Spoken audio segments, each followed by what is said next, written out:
Okay, today we've got Ender's Game. Movie just came out. It was all over everywhere. So we decided we better read it, find out what all the hype was about, decide what we think about it, and talk to you about it, because it is a very controversial book. So, Mike and Reagan are going to give us their reactions to Ender's Game. So, Micah, go ahead. I didn't like it.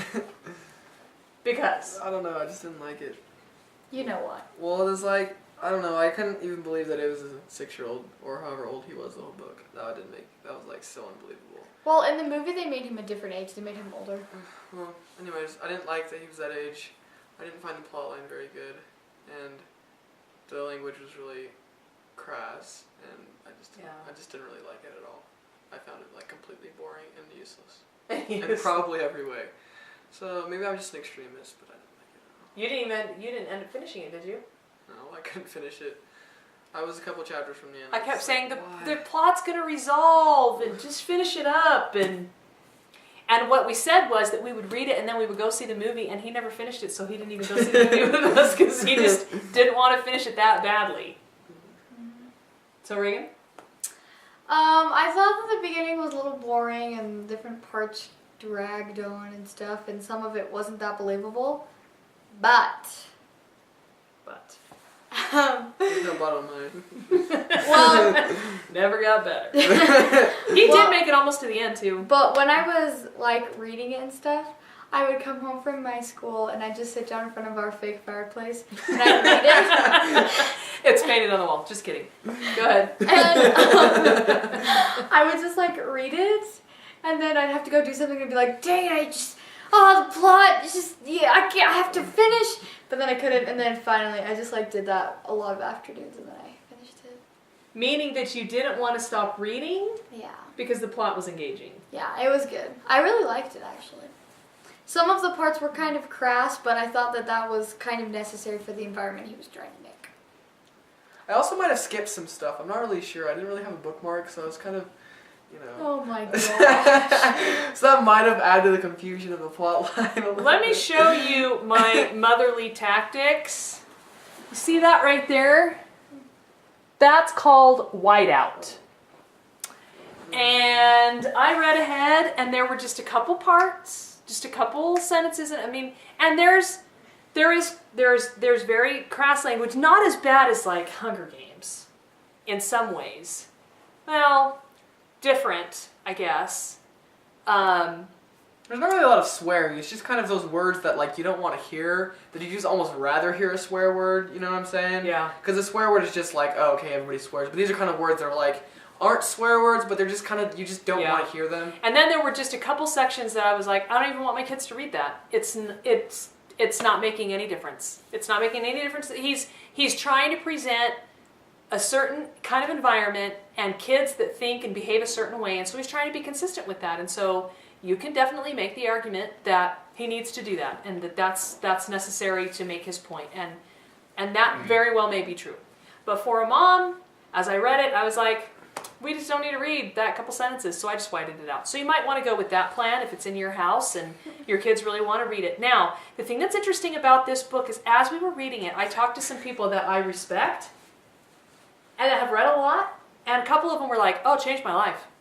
Or it changed my daughter's life. And we've got some family members that live and die by it. I mean, they've read it multiple times and they talk about it all the time, and they've got all this common language about it and are in love with it. And we really wanted to love it. We really wanted to know why we should love it. And this is my second or third time through trying to figure out why I should love it. And I get the whole prodigy thing, you're a genius child and you're put in these kinds of environments and you're expected to act like an adult, and those are the kinds of kids that it resonated with, and I'm not a prodigy child, and so it didn't resonate with me that way. He always also talks about military leaders that it resonated with and that kind of thing, and for me that wasn't really, I can see why there's a following, if for no other reason but the plot, because as it unfolds in the end, there's like this unclimax. It's like a climax.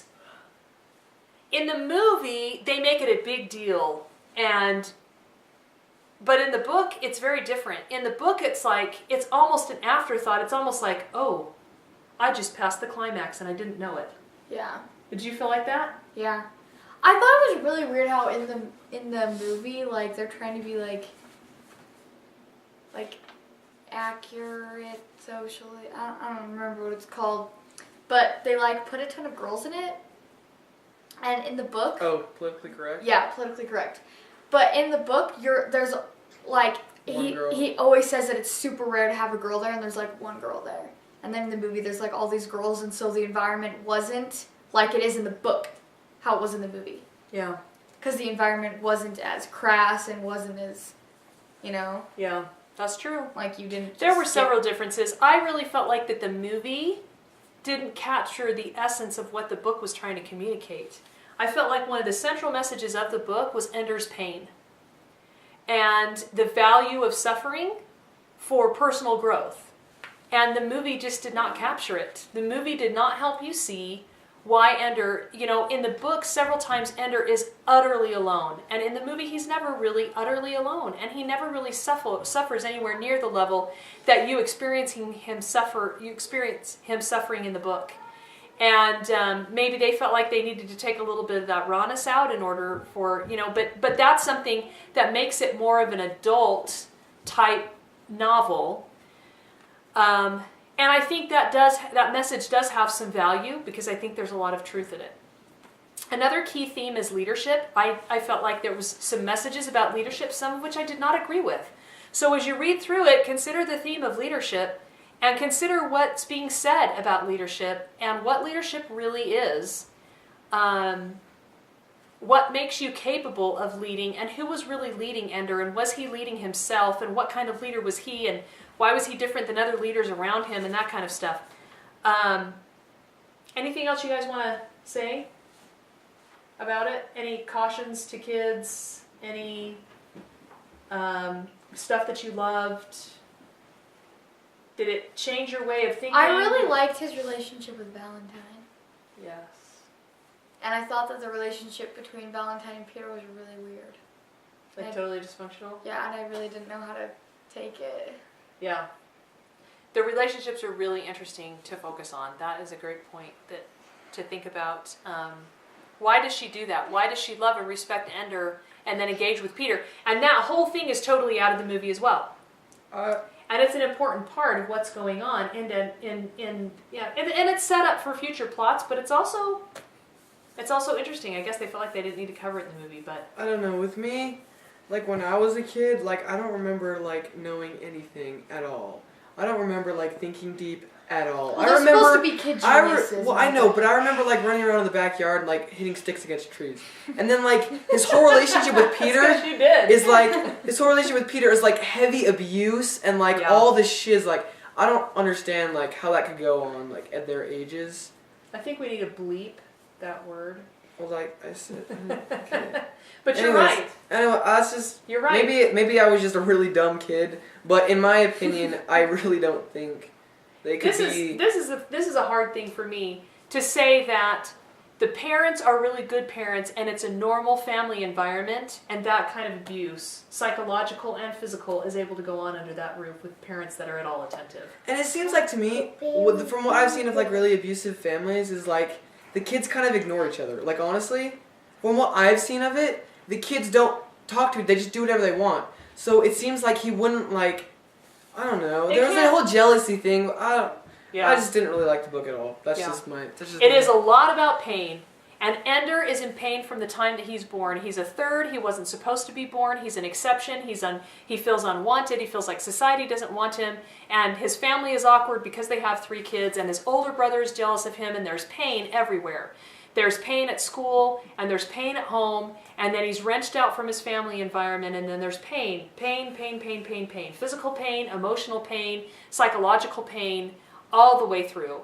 And that seems to be one of Card's central messages, and of course the movie didn't really even capture it, like I said earlier, but that is really, and it's hard to read for that reason. I think that's one of the reasons why, Micah and I both had to, and you get to this plot point where you're like, oh, well, what's going to happen? But especially those first few chapters, I felt like I was kind of pushing myself through it, like, do I really want to read about this much pain? Do I really? And is it believable that this boy that's 10 or whatever is going to do this to this boy that's 6, when there's not any abuse in the home and the parents haven't modeled it? Yeah, it's like my sister is 10 It's and totally my from brother left is field. like Is he 6, gonna and be that there's no naturally? way I can imagine kids that age Yeah. doing that at all. Yeah.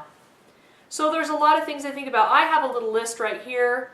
Consider the purposes of war, the ways that you wage war. There were some important messages about that, and I did like some of that. The good and bad inside of us. Is Ender good? Is Ender bad? That's his internal struggle. Am I good or am I bad? Am I a good guy or a bad guy? And he really struggles to resolve that for himself. And I think the ending of the book is meant to say, okay, I'm a good guy. Rightness of Ender's self-defense, how to beat an enemy, isolation. You could compare that to The Chosen, mentoring versus parenting. And then some other ideas about Ender always being thinking and observant and brilliant and what it is to be a child genius. And anyway, there is a lot to think about. It's definitely a thinking book, and it's definitely a painful book. And I can see why people would return to it and feel like there were key messages for them there that they could identify with and that they wanted to revisit and that they wanted to think about. And it's one of those books that's had other books written about the psychology of it and the leadership principles as compared to Plato and stuff like that. I know those books are out there, so I'm not saying it's, I guess in that sense you could say that it's a classic. I don't know, but it's painful, and it wasn't one that we are going to read again. It wasn't one that we're in love with, and if your kids don't like reading it, I wouldn't make them. And if your kids really want to read it, I would read it with them. And I would mark out some passages, and I would have some really lengthy discussions about what was real and what's not real. Because I do think that Card struggles at some points. I don't think he's all the way true to human nature, and that was one of my struggles with it. Anyway, Ender's Game, we wanted to give you our 2 cents on the movie and the book. Hope it was helpful. We'll see you next time.